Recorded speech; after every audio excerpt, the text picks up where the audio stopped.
Hey guys, Anthony, 4x4 Diesel. How awesome is this vehicle? I've just had a quick look underneath it. I mean a really quick one.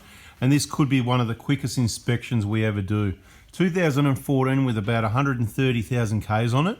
It might have a couple of problems up the top, but I'll tell you what, underneath here, it is really clean, like a new car.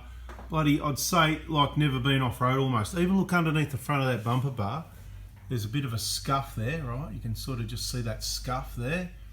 But look at the condition of it. Look, everything's just Mickey Mouse. I've got to say, it's good. Let's go straight for those lower control arms because I know you love to see those. There's not even a crack in them. They haven't it. So 130K, if they're looked after, that's, you get, let's see that one right up the top. It might be just absolutely like the start of, tiniest little bit of a start of a split, but it's virtually like new. Everything underneath this vehicle, look, we've done an auto flush. We haven't finished cleaning it up. It's pretty good. It's the quick clean. Then there's the second clean that happens. So it'll be spotless. When we're done with it, you'll be looking at it going, did they do that transmission oil flush? I don't know if they did it or not. And if you're thinking that, don't come back. Lubrication. Absolutely perfect amount of lubrication. You know, we've talked about if it's a bit dry, it needs a bit more. If it's a bit messy, it needs too much. Considering 130,000 Ks, this is exactly the amount of excess grease I would like to see on a vehicle that's been well maintained. Probably a little bit too much a couple of times, but that's okay. See a bit of lubrication there, just nicely. Underneath the usual, the exhaust, everything. Look, I was down the back here. Everything is just Mickey Mouse. We're just going to have a quick look over it. I'm not going to bore you because there's nothing to see here. The tyres are decent, obviously been replaced. Rear brakes are like new. What was I looking at up here that was really good? I thought there was something outstandingly good, but I've forgotten what it was because that was before lunch and now it's after lunch. So my memory is, oh, that's right. One of the things not so good, which is kind of good because at least you know the diff oil has been changed, right? But, you know, take a bit more care. Look, I don't know if that's the owner's done it himself or previous at Toyota, whatever the case may be, but that's a 24 mil. Just take your time, make sure you got the tools on properly before you slip on it because it gets a bit butchered up. It's not too bad, but if that was mine, the filler plug, I'd replace it because I just can't stand that little bit of. But look, underneath here, really good car, really clean, all the bushes. I'm not even going to go everything again. I can tell you, look, fuel tank, it's like buying a new car. We did the transfer case, that's why a little bit of oil there. We have literally just finished doing the transmission fluid flush and changing the transfer case oil. Right, so there it is. Look at that fuel tank. It's just like a new one, never been off-road. Great vehicle. This is a perfect example of what you could buy for about half the price of a new PRADO, and I still think it's better. Love the way this 5-speed auto works. Why pay more money for something that's just going to give you more grief into the future? That's what I think anyway. You know, DPFs and timing chain guides and hydraulic lifters and still injectors and whatever. So, yeah, cancel your order, everybody. That's what this guy's doing. He had a new one order and he's brought this to fill in and he's gone, actually, I think I like it. Now, it's going to need a little bit of work. You can see this isn't, you've seen on other vehicles, we show suspension original around 300,000, which is too long, but you can see here at 130, it's got a little bit of oil around the top there. Right, but not a big deal. It's something that needs doing in the near future, right? But if you be like all the other ones, this one's the same. At this side, it's not a problem. There's nothing wrong with it. It's just, you know, sometimes a little bit of excess oil comes out, whatever. The same as the usual bit of, you know, the usual bit of oil. Let's have a look at the, yep, see, bone dry at 130. So this is, I told you, this is a good one. Look at this. Look at this steering rack. This is a good one. With a good cleanup, this is like a new car. The tyres are good, the brakes are good. Let's have a look at the front brakes. Not that I haven't already, but like I said, that was before lunch. Brake pads, yeah, look, they're definitely okay till the next service type thing, but it could be the original set at 130. They look like, look, I'll have to put the light down in the camera and get my eye in there to have a look. The fronts are a little bit hard to get into. Look at this, all clean turbo. We already looked at that. How boring, right? What a boring inspection video. There's nothing to see here on a vehicle that's done 130,000 Ks. Let's have a bit more of a look around, see if there's anything else. If there's not, hit the like button, subscribe, turn the bell on, and we're out of here, or we might add to this. Thanks for watching. So now we're going to complete a quick under bonnet inspection. You may have seen this engine in another video, funnily enough, but this is the inspection side of it. You can see up here, it's just so clean and beautiful. I'm just really impressed with this vehicle. It's awesome. And unfortunately, look, I did say the owner has done an EGR clean himself.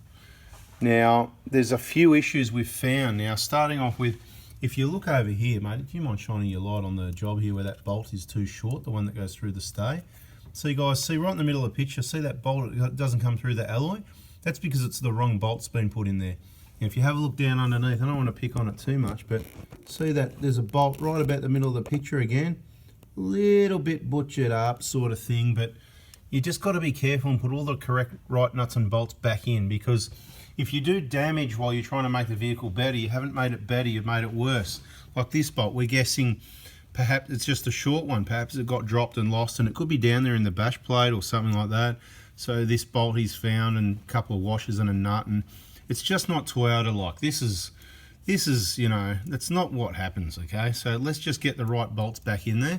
That needs to be fixed up. Now, if we come around here, we'll find where the wrong bolts also went in. So we got the bolt around here in that stay that was too short. That means we're going to have a bolt around here. Let's have a look. I want to see if you can shine your light, see if that gets down there. Just as a bit of a pointer. Yeah, this is where we need a laser pointer, right? I got it, right in the middle. I'll get it right in the middle of the picture. See that? Yeah, the light's good, but we don't even need it, right? Watch this, turn the light off. If you guys have a look right in the middle, I'm keeping it in the middle of the picture, right in the middle of the picture. There, you're pointing, mate. There you go, right at the end of the finger, that's it. Okay? That bolt, it's too long. That's because it belongs over here in this stay. Where, you know, so they kind of need to be swapped, okay? Now, we're not picking on him, we're just saying you make a mistake, so you need to watch the video more, because clearly, I'm sure clearly, the bloody video goes for nearly 2 hours doing an EGR clean. Surely I've said the long bolt goes here, the 3 that go in the elbow are all the same length, then there's 3 nuts on the back of there, there's 2 nuts at the top, it's all the 2 upside down bolts. You can't really go wrong. Don't drop anything. You might want to just swap those bolts. Now, what else is around here, mate? What else? Something? The gasket. Oh, the gasket. How are we going to? Yeah, the upside down gasket. So the gasket under the EGR valve. Let me see if I can get down there again. See if this works out. Is that it? There we are. The gasket under the EGR valve. It's not a big deal, but it's upside down, right? I'm a bit sideways, inside out, back to front, but see those little tabs that are pointing downwards? They're meant to point upwards. It's meant to be clipped over the EGR valve, right? See what I mean? Right, and you can see the way that the tag on the other side, it's pressing into the EGR cooler. Not that it's going to matter, but, you know, it's going to be hard to get that tightened up all square and anything and not have a leak if you've got the gasket. So it's round the wrong way. So it just means, this is why I say, watch the videos a number of times before you attempt to do any job. Whether it's that video, the free, full detail EGR clean video on our channel, which you may or may not have seen, whether it's the full detail injector replacement, you got your injector kit from me, you did the right thing Monday morning, 8 o'clock, but you need to watch heaps of injector replacement videos. It's a big job, okay? It's your first time, it's your vehicle, you want to get it right the first time. You don't want it to be the guinea pig where you stuff everything up. So either bring it into us or one of our recommended workshop repairers, 4x4 Diesel workshop partners. Do it yourself, whatever, but if you're gonna do it yourself, you've got to do the study, do the homework, spend the time, watch the video again and again, so you almost know it. Careful these clips, mate, you know? There's a clip, see what I mean? It's a bit butchered. You've got to be careful how you release these. You don't go under there, you go underneath here, right? Because what happens, we've got this pristine, awesome vehicle here.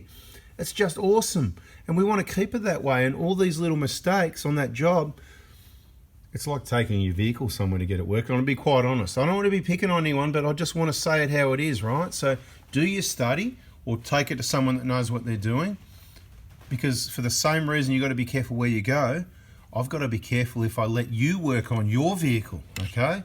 Very important, really. Study, watch the videos. You need to almost go, I can go do this job without watching a video now. When you're at that stage, do it, but watch the video anyway. Play a minute. Do that part, or keep it playing. If you reckon I talk too much, you can just keep it playing and keep working. If I get ahead of you, press pause, catch up, have the video going, but don't make that the first time you watch the video. And I suggest you do both. I can't be clearer. Guys, I hope you've learnt something out of this video like usual. Please give it the thumbs up if you did, if you like it. And what else, mate? You got anything else? It's pretty good otherwise. He's done a pretty good job. I mean, considering he's not a bloody technician, He's done a good job. But there's a couple of mistakes, and we want to avoid all the mistakes, which is why we do what we do. And I'm going to the length now to explain to you how important it is to make sure you do watch the videos again and again to get the information right. Thanks for watching, guys. See ya.